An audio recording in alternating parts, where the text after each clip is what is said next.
محبت اور دوستی یہ دونوں چیزیں ہر طوفان کا سامنا کر سکتی ہے، مگر ایک چیز ان دونوں کے ٹکڑے ٹکڑے کر سکتی ہے اور وہ ہے غلط فہمی۔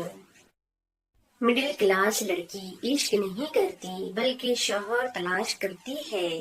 انشاءاللہ ایک دن وقت ایسا بھی آئے گا، تم صبر کرتے کرتے اللہ تعالیٰ کے اتنے قریب ہو جاؤ گے کہ ابھی دعا دل میں ہی ہوں گی اور اللہ تعالیٰ وہ دعا پوری کر دے گا۔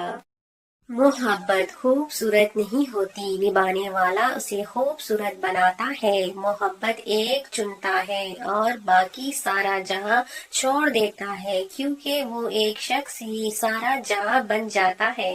دو چیزیں بڑی اہم ہیں، اللہ کا ڈر اور اللہ کا در۔ والدین کی محبت کے بعد عورت کی زندگی کی کتاب میں سب سے خوبصورت صفحہ محرم کی محبت کا ہوتا ہے۔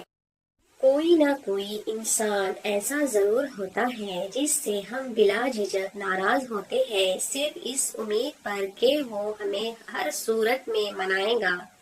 ہر کسی کے پیار کرنے کا انداز الگ الگ ہوتا ہے، کوئی جتا دیتا ہے تو کوئی خاموش رہتا ہے، اور جو خاموش رہتا ہے ضروری نہیں کہ وہ پیار ہی نہیں کرتا، بلکہ ایسے لوگ آپ سے زیادہ محبت کرتے ہیں۔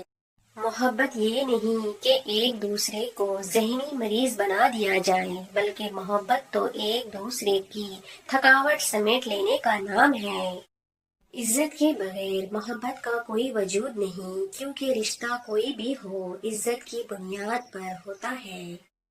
دیر لگے گی مگر صحیح ہوگا، تمہیں جو چاہیے وہی ہوگا۔ دن برا ہے مگر زندگی تو نہیں، صبر کرو اور اللہ تعالیٰ پر یقین رکھو، سب اچھا ہی ہوگا۔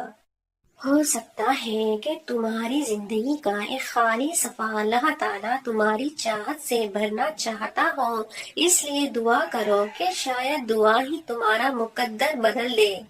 مولا علیہ السلام فرماتے ہیں، تین چیزیں انسان کو اللہ تعالیٰ سے دور کرتی ہیں، اپنے عمل کو زیادہ سمجھنا، اپنے گناہوں کو بھول جانا، اپنے آپ کو سب سے بہتر سمجھنا۔